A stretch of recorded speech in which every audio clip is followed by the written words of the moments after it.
असे आहेत आपले मंत्री, यामध्ये आपण काही मंत्र्यांच्या अ, आपण यामुळे परिचय, माहिती वगैरे घेतलेले आहेत आणि त्यांच्याकडून करण्यात येणाऱ्या कार्याच्या संदर्भामध्ये काही अपेक्षा आपण घेतलेल्या आहेत.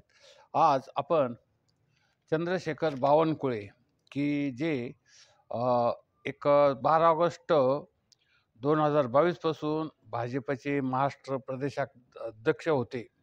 त्यांच्या संदर्भात माहिती घेऊ.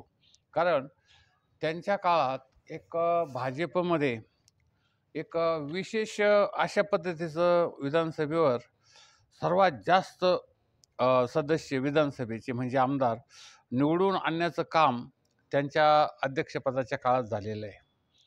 कारण महत्त्वाचं म्हणजे ते भाजप प्रदेशाध्यक्ष असले तरी जवळ-जवळ 288 पैकी जवळ-जवळ 138 इतकी मतं, इतके भाजपचे आमदार त्यांच्या अ, काळामध्ये प्रदेशाध्यक्ष असताना निवडून आलेले, ही त्यांना फार मोठी म्हणजे त्यांचं महत्त्वाचं कार्य समजलं पाहिजे.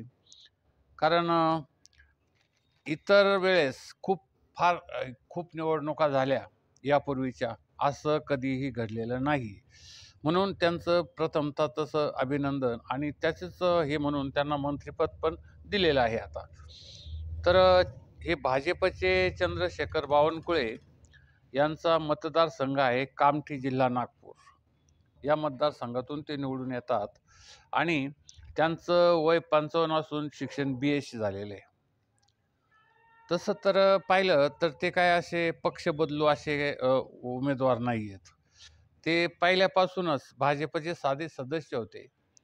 त्यानंतर मग तालुक्यात त्यांनी काम केलं, ग्रामपंचायत पातळीवर काम केलं, जिल्हा परिषद पातळीवर काम केलं. म्हणजे असं भाजप गटप्रमुख किंवा विभाग प्रमुख असं तालुक्याचं, त्यानंतर आपल्या विभागाचं, पंचायत समितीचं, जिल्ह्याचं असं काम करत ते त्यानंतर 2014 ते 2017 ते प्रदेशाचे सचिव म्हणून त्यांनी काम केलं. सेक्रेटरी, महाराष्ट्र राज्याचे सचिव म्हणून काम केलं आणि 2021 ते 2022ला त्यांनी भाजपचं महाराष्ट्र राज्याचे सरचिटणीस म्हणून काम केलं आणि नंतर 12 ऑगस्ट 2022ला ते भाजपचे महाराष्ट्राचे अध्यक्ष झाले. तर हा जो त्यांचा प्रवास आहे तो एकनिष्ठतेचा आहे. त्यांनी पदासाठी कुठे लालूच केलेलं नाही आहे. त्यांनी पदासाठी पक्ष बदललेला नाही आहे. ते चाललेले आहेत आणि त्यामुळंच त्यांचं कौतुक करावं तेवढं आहे. कारण क्षणोक्षणी निष्ठा बदलणारे खूप लोक आहेत आणि पदासाठी इकडे-तिकडे हा पक्ष बदलून त्या पक्षात, त्या पक्षाबदलातून या पक्षात असे जाणारे खूप आहेत. परंतु हे चंद्रशेखर बावनकुळे यांनी मात्र असा कोणताही प्रकार न करता ते सरळ आपल्या साधारण भाजप सदस्य ते भाजप महाराष्ट्र प्रदेशाध्यक्ष म्हणूनही त्यांनी म्हणजे प्रदेशाध्यक्ष म्हणूनही त्यांनी कामगिरी केली आहे आणि त्याचंही फळ कदाचित त्यांना मंत्रिपदी आलेलं असेल. तसंच नागपूरमधून दुसरे पण भारताचे आपले अध्यक्ष भाजपचे झालेलेच आहेत आणि तुम्हाला त्यांचं नावही माहीत आहे आणि आज ते रस्ते केंद्र सरकारमध्ये रस्त्याचं चांगले मंत्री असून ते कामही करतात. असं त्यांच्याविषयी जर काही बोलायला नकोच. ते अत्यंत म्हणजे एकनिष्ठ अशा पद्धतीची ती व्यक्ती आहे आणि त्यांच्यानंतर हे चंद्रशेखर बावनकुळे हाही त्यांचा प्रवास असाच आहे. आणि राजकीय प्रवास म्हणजे त्यांना संघटनात्मक कार्याचा खूप अनुभव आहे. त्यांनी सर्वच पदं भूषवलेली आहेत म्हणजे भाजपमधले. ते 2024मध्ये कामठी मौदा या विधानसभामधून ते निवडून आलेले आहेत.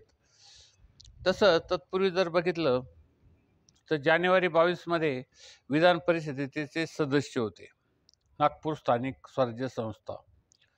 त्यानंतर 2004 ते 2009 आणि 2009 ते 2014 आणि 2014 ते 2019 विधानसभेचे सदस्य ते राहिलेले. मग 3 वेळा त्यांनी आमदारकी केली. त्यानंतर विधिमंडळामध्ये किंवा आमदार म्हणून काम करत असताना त्यांनी पंचायत राज्य समिती, सार्वजनिक उपक्रम समिती, ग्रंथालय समिती अशा अनेक समितीच्या सदस्यपदावर कामं केलेले आहेत. तसेच 2014 ते 2019ला ते ऊर्जा, नवीन व नवीनीकरण ऊर्जा याचे मंत्री होते. तसेच राज्य उत्पादन शुल्क आणि पालकमंत्री म्हणूनही त्यांनी नागपूरचे पालकमंत्री म्हणूनही काम केलेलं आहे. आणि 2014 ते 2027ला 2014 ते 2017ला या कालावधीत त्यांनी प्रदेश सचिवपद मिळवलेलं आहे. आणि आता मंत्री ते 2024 ते 2029 पर्यंत म्हणजे 5 वर्षाचा कालावधी आहे. तर त्यांच्या काळात ही मंत्रिपदाची माळ पडलेली आहे. आणि या मंत्रिपदाच्या माध्यमातून आता ते संपूर्ण नागपूर शहराचाच नव्हे तर संपूर्ण महाराष्ट्राचा विकास करण्यासाठी विविध क्षेत्रामध्ये, कारण आता त्यांना महसूल खातं मिळालेलं आहे आणि महसूलच्या बऱ्याचशा काही समस्या आहेत त्या सर्व सोडवण्यासाठी, त्यासाठी कायदे करण्यासाठी, परत महसूलच्या हा जो भाग आहे तो सर्वात मोठा आहे. कारण या क्षेत्रामध्ये महसूल म्हणजे जमिनीच्या नोंदी करणे, त्याचे कर गोळा करणे, त्याच्यानंतर त्याचं पीक पाहणी करणे, शेतकऱ्यांना पीक विमा देणे किंवा इतर ज्या संपूर्ण महसूल गोळा करणे, इथून जे सुरुवात होती म्हणजे तलाठ्यापासून ते राज्यपालापर्यंत जो भाग असतो, कलेक्टरच्या माध्यमातून किंवा तहसीलदाराच्या माध्यमातून किंवा विभागीय आयुक्ताच्या माध्यमातून, तर या सर्वांचं नियंत्रण हे चंद्रशेखर बावनकुळे यांना करावे लागणार आहे. आणि हा महसूल जमा करत असताना सगळ्या क्षेत्रामध्ये म्हणजे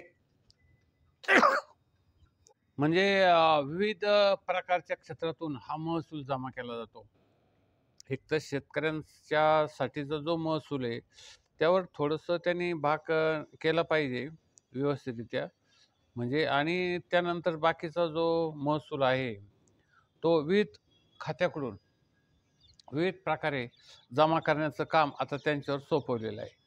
तर आता ते यामध्ये कशा पद्धतीने सहकार्य करतात, कशा पद्धतीने आपलं काम करतात हे त्यावरून समजू शकेल. आता त्यानंतर आपल्या मतदारसंघामध्ये हे जे खातं ज्यांना मिळालं आहे हे महाराष्ट्रासाठी, परंतु मतदारसंघातील लोकांच्या ज्या मतदारांच्या ज्या समस्या आहेत म्हणजे त्या पाण्याच्या प्रश्न आहे तिकडं त्या भागामध्ये, त्यानंतर दुर्गम भाग असल्यामुळं रस्त्याचा प्रश्न आहे, त्यानंतर पाण्याचे जे तलाव आहेत शेतीसाठी तर त्यांच्यापासून पाठ काढून तलाव बांधून पाणी शेतीसाठी पुरवणे तो एक भाग आहे. त्यानंतर आरोग्याचा प्रश्न महत्त्वाचा आहे की सर्वसामान्य लोकांना इस्पितळं किंवा हॉस्पिटलं ही सर्वात जवळच्या टप्प्यात असली पाहिजे. साधारण 2, 3, 5 मैलावर हॉस्पिटल असलं तर लोकांचे जे आरोग्याचे प्रश्न आहेत ते सुटण्यास साधारण थोडीशी मदत होऊ शकते. आणि मोठी हॉस्पिटलं फार दूर जर आजार असतील तर मोठी हॉस्पिटलं त्यानंतर पुढं जिल्ह्याच्या ठिकाणी किंवा तालुक्याच्या ठिकाणी किंवा एका विभागीय ठिकाणी असली पाहिजेत, असा एक भाग त्यामध्ये आहे.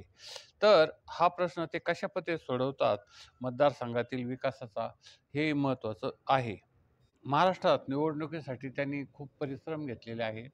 आपण त्यांना शुभेच्छा देऊ आणि त्या कामठी या मतदारसंघाचा ते चांगल्या पद्धतीने विकास करतील अशी अपेक्षा बाळगायला काही हरकत नाही आहे. धन्यवाद. तर आमचं हे ATM न्यू वर्ल्ड चॅनल आहे. हे संपूर्ण महाराष्ट्रात लाखोच्या संख्येने लोक बघत असतात. आपणही या चॅनलला जास्तीत जास्त सबस्क्राईब करा, शेअर करा, लाईक करा आणि कॉमेंट करून एकंदरीत या मतदारसंघाविषयी किंवा या मंत्र्याविषयी आपल्याला काय वाटतं त्याविषयीचं सगळं माहिती करून या आमच्या ATM न्यू वर्ल्ड चॅनलला जास्तीत जास्त सबस्क्राईब करा.